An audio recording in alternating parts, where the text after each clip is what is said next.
What's up guys, Ruppy here, welcoming you to my draft analysis for the UNPL, the Uva Naranja Pokemon League. Specifically, the UNPL's Winter Wildcard side event. In case you aren't familiar with draft format for Pokemon, let me break it down for you quick. It's kind of similar to fantasy sports, where coaches take turns drafting Pokemon to fill out their rosters, then bring what they feel are the best 6 to battle against other coaches from week to week until we ultimately crown a champion. So, for this Winter Wildcard side event, the UNPL decided to return to doing low tier. Kind of. You see, the specific format that was decided upon was something even lower than low tier, a take on the metagame that Smogon affectionately refers to as shitmons. There are 4 divisions, 2 for Wi-Fi, which is what I'm doing, and 2 for Pokemon Showdown. I'm in the 8-coach pool that makes up the Frostlast division for Wi-Fi. We were each given 120 points to draft at least 10 to 12 Mons, all of whom would be extremely low on a normal tier list. We're talking Mons that would normally be late considerations in a regular draft when you're running low on points and need to start considering budget picks. But, to balance things out, some of the stronger Mons in this format have also been nerfed a bit to better fit the gimmick, such as the weather setting / abusing abilities, or moves like Shell Smash on, say, Blastoise or Minior, for example. We're basically going to draft teams to find out who's the best of the worst. Now, I ended up with the 6th pick in my 8-coach pool. Roughly around the middle, a little closer to the back wheel. It was an interesting spot to be in, and almost guaranteed that some of the best Mons in this format would be long gone by the time I was up. Thankfully, there was something I was looking at to get the ball rolling that was still there by that time, and I wasn't going to hesitate on grabbing it. So, for my first pick of Winter Wildcard, I drafted Hisuian Qwilfish. This Mon is familiar territory for me. It helped me out immensely in a past season of UNPL, and I'm very well versed in using its evolution Overquill. Poison Dark is a fantastic type combination. Base 95 attack is extremely good in this format. Intimidate is always a welcome ability to have. Plus, having access to both Spikes and Toxic Spikes never hurts. I can Swords Dance if I want to go on the offensive, and Hisuian Qwilfish actually slipped under the radar in regards to having Swift Swim banned from use. Likely due to the fact that anything with Drizzle is banned from running it, so I'd have to manually set the rain for myself. With Eviolite, this Mon also becomes an absolute pain to try and break, and base 85 speed is actually really good for a format where not a lot is out there that even breaks 100 in the speed category. The next Mon I decided to draft to complement Hisuian Qwilfish was Girder. Honestly, I feel Girder is a nasty Mon that probably should have been 20 points instead of the 19 points it was placed at. This is another Mon that, with Eviolite, is difficult to break through, especially when paired with Intimidate from Hisuian Qwilfish. Base 105 attack is terrifying in a format like this, and all of Girder's abilities just make it hit even harder depending on the circumstances. I can Sheer Force to boost the power of all of Girder's moves with secondary effects, Iron Fist to make this thing punch even harder, or just go with the classic Gut set to really punish opponents who think they can slow this thing down. Yeah, Girder is pretty slow, but it's the perfect definition of a tank that will just march through whatever you throw at it and then break you in half. It also has access to Defog if I need to get rid of hazards, which is a big get in its own right because decent removal options are a little limited in this format, truth be told. With my 3rd pick, I figured that if I was going to run a good amount of bulky powerhouses, I should probably give them some decent healing support. Not to mention address Hisuian Qwilfish's ground weakness, because that's a weakness that has constantly been a bane of my existence throughout my draft career. So that said, I proceeded to grab Thwackey. Thwacky's Grassy Surge ability was not banned in this format, and since Rillaboom is too good to be considered a shitmon, Thwacky's the best at giving me terrain to both heal and hinder potential earthquakes. Base 85 attack and base 80 speed are also not bad in this format, and having access to priority and Grassy Glide as long as I have my terrain could go a long way for me. Thwackey also gives me something with U-turn, and pivoting is honestly a strategy I need to respect a little more, considering how often I've been destroyed in the momentum department by opponents utilizing constant pivoting much better than I ever seem to. So with that in mind, I wanted my next pick to not only give me another pivoting mon, but also something that synergized extremely well with everything I have thus far. In that regard, I found the perfect solution in Rotom.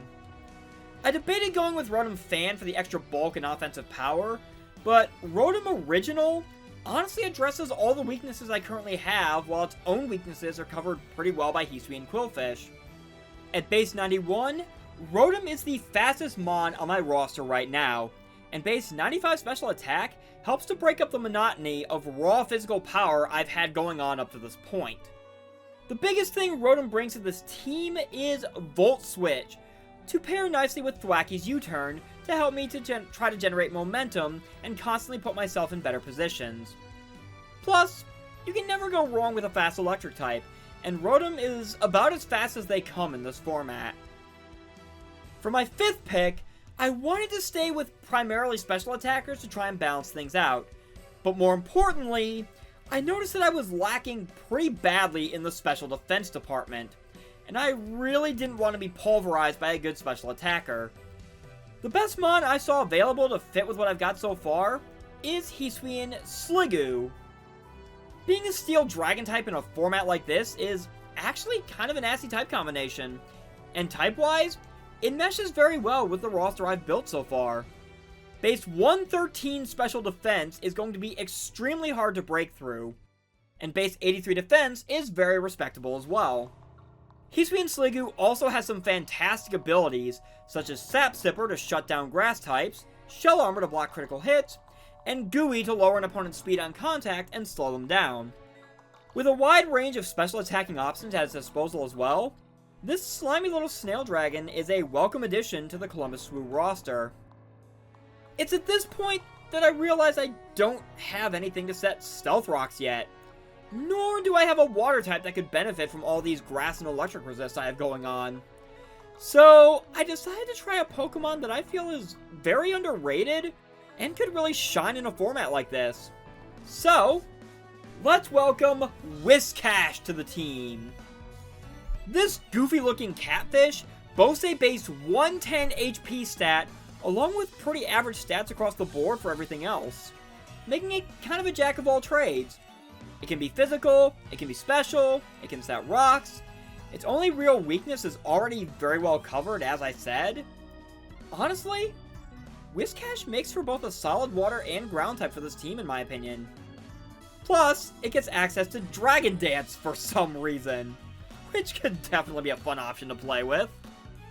Of course, one option for setting rocks didn't feel like enough, and I'm also at the point where something with Rapid Spin wouldn't be a bad idea either, so Girder with Defog isn't my only way of removing hazards. I managed to find both of these qualities and a fire type to round out my Fire Water Grass core, so with my next pick, I grabbed Carkol. I guess now would also be the time to make note that we all also had a budget of 20 points to spend on Terra Captains, but said Terra Captains had to be 10 points or lower on the draft board, and Carkol is the first such mon I've grabbed that fits that description. Having Carkol as a Terra Captain almost feels like I'm making an attempt to run back the Terra Colossal I tried in the last main UNPL season, allowing me ways to shed Carkol's nasty 4x weakness to water.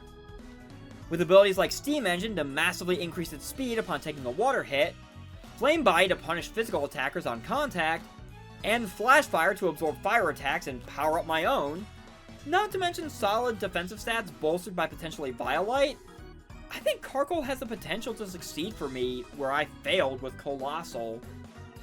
At this point, I contemplate a few things. I wanted a Fairy type to finish a 2-mon Fairy Dragon Steel Core with Hisui and Sliggoo, though it would definitely have to be a budget Fairy because I went way too top heavy with this draft for sure. I wanted another mon that could pivot so I didn't just have Thwacky and Rotom for this job, and I also didn't mind the idea of Sticky Web to help address some of the speed issues this team has and make some of my heaviest hitters even more dangerous. Thankfully, there was a mon still on the board that fit all of these qualities. So with my next pick, I grabbed Cutiefly. Qwilfish-Hisui is an interesting mon, considering it's got base 84 speed, and that's all it really has going for it. It's the kind of mon you'd associate with Little Cup more, but it's very easy for this mon to set webs and pivot out to become a sack for later, or throw off a decent Moonblast into something before it goes down.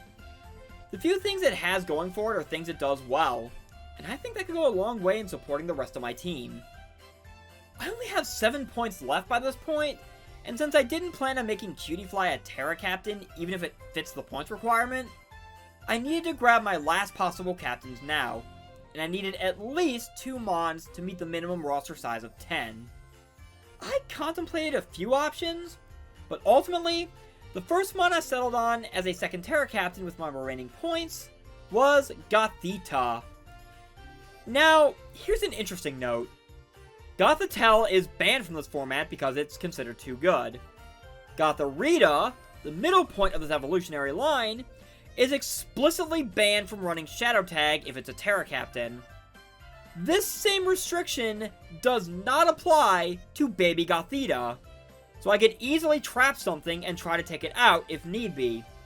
Easier said than done with a base 55 special attack stat, but Gothita has some neat tricks that could work in a format like this, such as access to Trick Room if I feel it necessary, Competitive as an ability to get a much needed special attack boost and deter opposing Intimidate or Webs, Frisk to sniff out items that could cause me some problems, not to mention a few decent specially offensive options.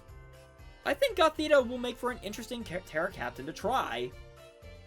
And that leaves us with my final pick. And with only 2 points left, I decided it wouldn't be a bad idea to maybe grab a budget flying type to further cover for potential ground weaknesses. Not to mention a normal type to balance out any possible ghost issues. And I found a really interesting option that might be fun to try as a Terra Captain. So, with my final pick of the draft, I grabbed Pikipek. The baby of the evolutionary line that ultimately results into Cannon, Pikipek has some interesting things about it. It's another U-turner I can utilize, it has Skill Link as one of its abilities, and has Bullet Seed, potentially off of Terra Grass, to take advantage of it, a solid base 75 attack stat for this format, it can Swords Dance, it can provide Tailwind support for my team to help patch up any speed problems, it can join Girder and Thwacky in knocking off any potential problematic items. I think Pikipek could be a sleeper budget pick if I play my cards right. That is the Columbus Swoo roster for the UNPL Winter Wildcard side event, and I'm actually really excited to see how I fare in this format.